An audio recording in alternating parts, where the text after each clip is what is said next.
নতুন বন্ধুদের স্বাগতম আর পুরনো বন্ধুদের অনেক ধন্যবাদ জানিয়ে আমি দীপা চলে এসেছি আবারও একটা নতুন রেসিপি নিয়ে। আজকে টমেটো দিয়ে দারুণ একটা রেসিপি করে দেখাবো। ভালো লাগলে লাইক শেয়ার করবেন, আমার নতুন হলে চ্যানেলটা অবশ্যই সাবস্ক্রাইব করবেন। তো চলুন, এই টমেটোগুলো গাছ থেকে ছিঁড়ে নিয়ে আসলাম। টমেটোগুলো আগে পরিষ্কার করে জল দিয়ে ধুয়ে নেব।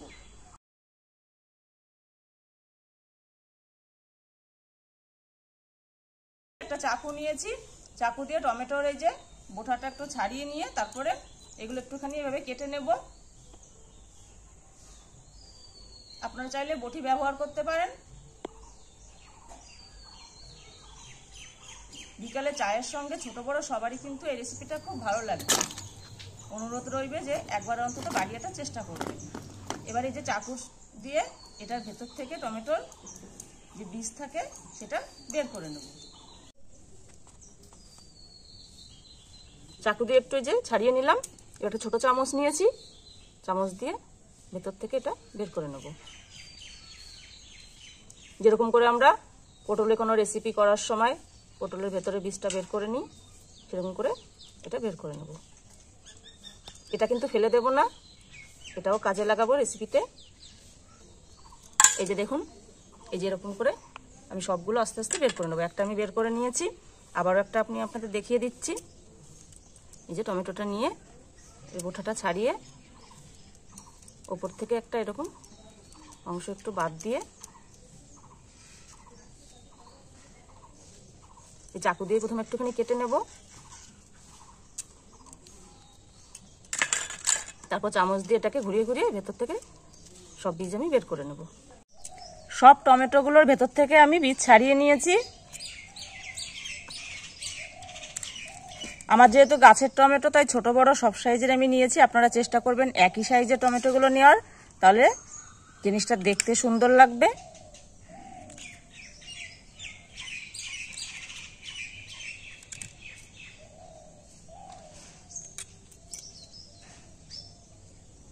টমেটো থেকে বীজগুলো আমি ছাড়িয়ে নিয়েছি।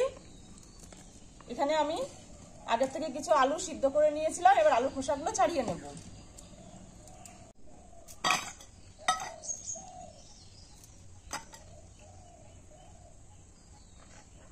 খুব সস্তায় টমেটো পাওয়া যাচ্ছে, আপনারা একটু এই টমেটো রেসিপিটা করে দেখবেন। উনুনটা ধরিয়ে নিলাম, উনুনে একটা কড়াই চাপিয়ে দেব।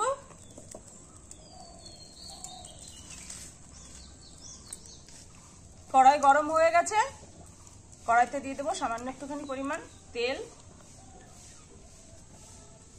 বেশি না, 1 চামচ মতন তেল দিয়ে দিলাম।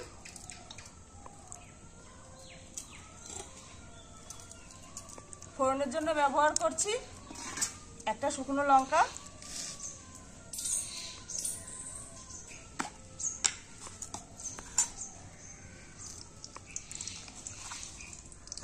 আর সামান্য একটুখানি এই যে পাঁচফোড়ন। পাঁচফোড়নটা দিয়ে দিয়েছি। এবার তেলের মধ্যে সামান্য একটুখানি এক টুকরো আদা নিয়েছি, আদাটাও গ্রেট করে দিয়ে দেবো। আপনারা চাইলে আদা থেতো করেও দিতে পারেন।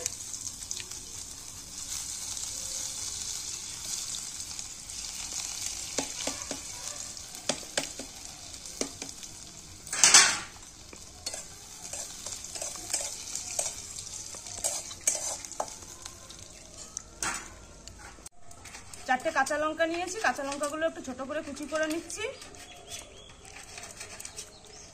তেলে আদা দিয়ে দিয়েছি, এবার লঙ্কাটাও দিয়ে দিলাম।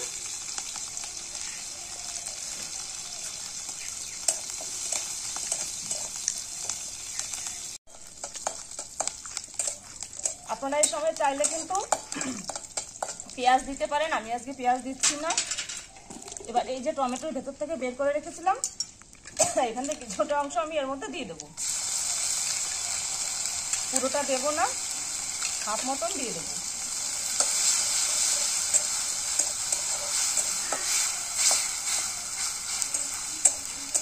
ছাড়ানো আলুগুলো একটুখানি গ্রেট করে নিই। গ্রেট করে নিলে ভেতরে আর দলা দলা অংশ থাকে না।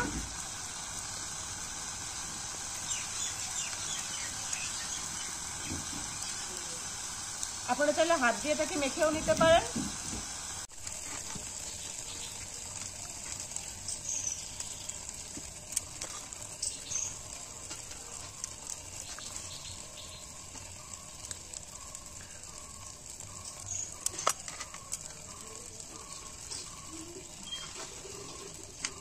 সব আলু আমি যে গ্রেট করে নিয়েছি, দেখুন এইদিকে টমেটোটা সফট হয়ে গেছে। এবার এটা এর মধ্যে দিয়ে দেবো।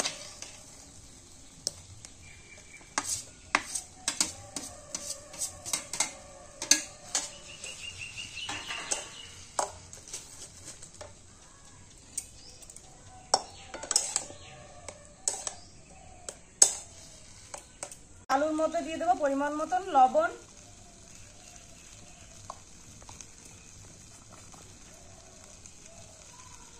হলুদ,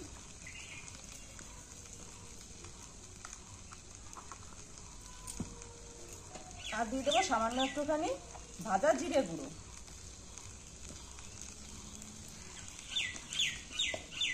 দিয়ে আলুটা ভালো করে মিশিয়ে নেব।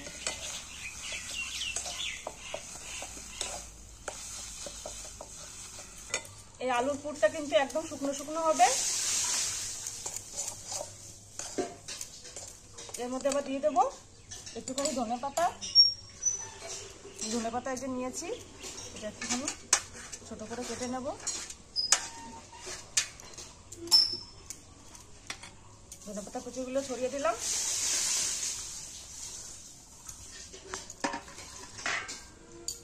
আলুর পুরটা আমার একদম রেডি। এবার এটা নামিয়ে ঠান্ডা করতে দেব। আলুর পুরটা আমি নামিয়ে নিলাম। দারুণ সুন্দর কিন্তু একটা গন্ধ বেরিয়েছে ধনেপাতা দেওয়ার পরে। এই পুরটা কিন্তু একদম ঠান্ডা করে নিতে হবে, তার জন্য এইভাবে একটু ছড়িয়ে দিচ্ছি। আমি একদম শুকনো করে নামিয়েছি।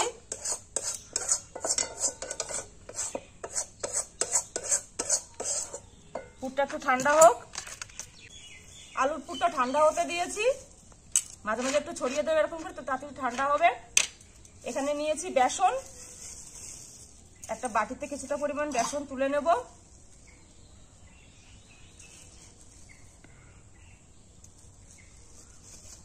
আপনারা অনেকভাবেই কিন্তু বাড়িতে আগে টমেটোর চপ তৈরি করে খেয়েছেন, কিন্তু এইভাবে একবার টমেটোর এই রেসিপিটা করে দেখবেন, দারুণ লাগে খেতে।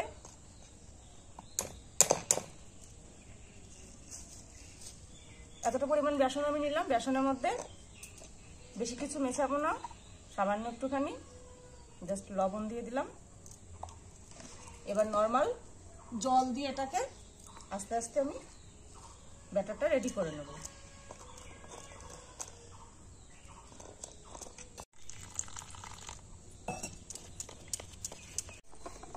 গাঢ় করে বেসনের একটা গোলা আমি এই যে গুলিয়ে নিলাম।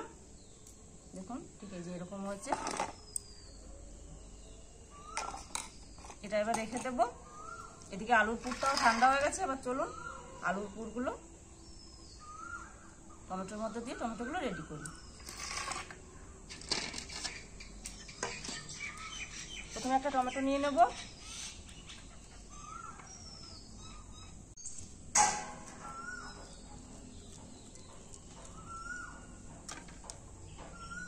বসন্তকাল চলে এসছে, কোকিলের ডাক শুনেই বোঝা যাচ্ছে। এই যে একটা আমার রেডি হয়ে গেল। এইভাবে সবগুলো আমি রেডি করে নেব।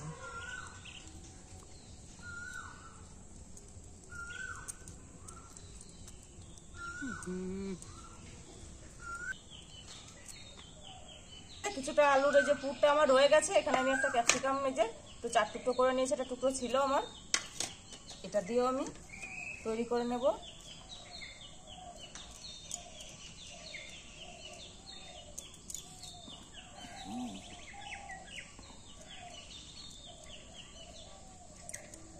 উনুনটা আবার ধরিয়ে নিয়েছি, একটা কড়াই চাপিয়ে দিয়েছি।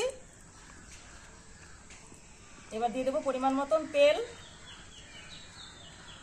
তেল একটু বেশি পরিমাণ দিচ্ছি, কারণ টমেটোগুলো গোটা গোটা আজকে করেছি। দেখুন টমেটোগুলো কত সুন্দর লাগছে এখনই দেখতে। তেলটা একটু গরম হোক, ততক্ষণ এখান থেকে একটা টমেটো তুলে নিয়ে এই যে বেসনের গোলার মধ্যে দিয়ে দিলাম। এবার একটা চামচ দিয়ে এটাকে আস্তে করে এই তেলের মধ্যে দিয়ে দেব।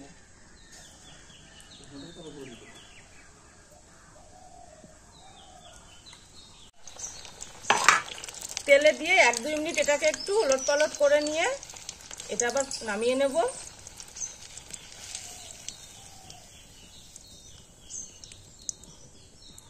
এটা কিন্তু ফাইনাল কোটিং হলো না, আর একবার এটাকে দিয়ে দেবো একটুখানি ঠান্ডা হোক। তার আগে এইভাবে এক একটা করে আমি বেসনের গোলায় দিয়ে চারিদিকে এভাবে বেসন মাখিয়ে নামিয়ে নিলাম।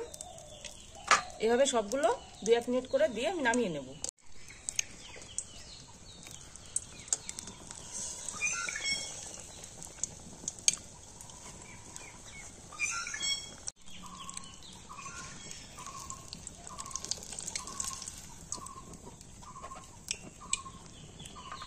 টমেটোগুলো সিঙ্গেল কোটিং দিয়ে একবার মতন আমি ভেজে নিয়েছি। আবারও এইগুলো যে বেসনের মধ্যে দিয়ে এবার ফাইনাল আর ডবল কোটিংটা করে দেবো আমি। আবারও একটা নিয়ে নিলাম।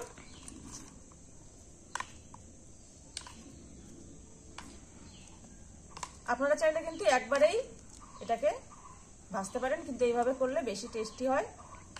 অনেক চপের দোকানে কিন্তু এইভাবেই ভেজে থাকে। ডবল কোটিং করে নিলাম। আবারও চামচ দিয়ে আস্তে করে তেলের মধ্যে দিয়ে দেবো। এটা ঝাঁঝরি হাতা দিয়ে আস্তে আস্তে এটাকে উলট পালট করে ভেজে নেব। এইভাবে আমি ডবল কোটিং করে এই সমস্ত টমেটোগুলো ভেজে তুলে নেব।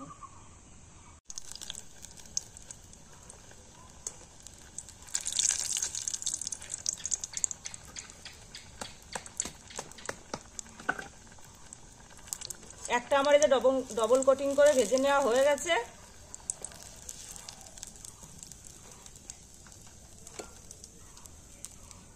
দেখুন লাগছে না একটা বোমা? এই জন্য কিন্তু এই রেসিপিটির নাম দিয়েছিলাম টমেটো বোমা। তো এবার এবার থালায় এটা নামিয়ে নিলাম। ভেজে নামিয়ে নিয়েছি। একটা আমি এই যে ভেজে নামিয়ে নিয়েছি, আর আগের দিন যে টমেটো সসটা তৈরি করেছিলাম সেটা একটু সামান্য নিয়ে নিয়েছি, আর পাশে একটুখানি শসা কেটে দিয়েছি। উপর দিকটা বিট নুন ছড়িয়ে দেব। এদিকে আর একটাও চাপিয়ে দিয়েছি, এটাও ভাজা হয়ে গেছে।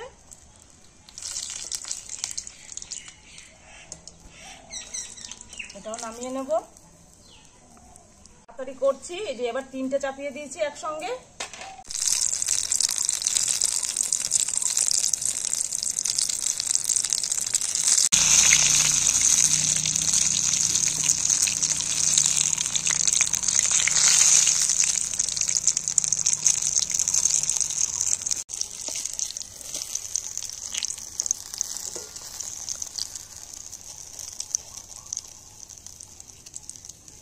ভালো করে কিন্তু তেলটা ঝরিয়ে নিতে হবে।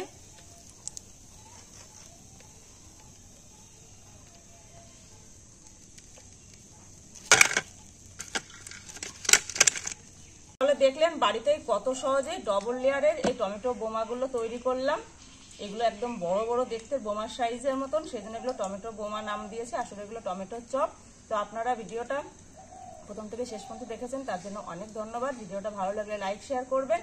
আমার চ্যানেলটা অবশ্যই সাবস্ক্রাইব করবেন। আর অনুরোধ রইল এই টমেটোর রেসিপিটা বাড়িতে একবার তৈরি করার। তো চলুন আজকের মতন বিদায় নিচ্ছি। ভালো থাকবেন। দেখা হবে নতুন কোনো রেসিপি নিয়ে নতুন কোনো আরেকদিন।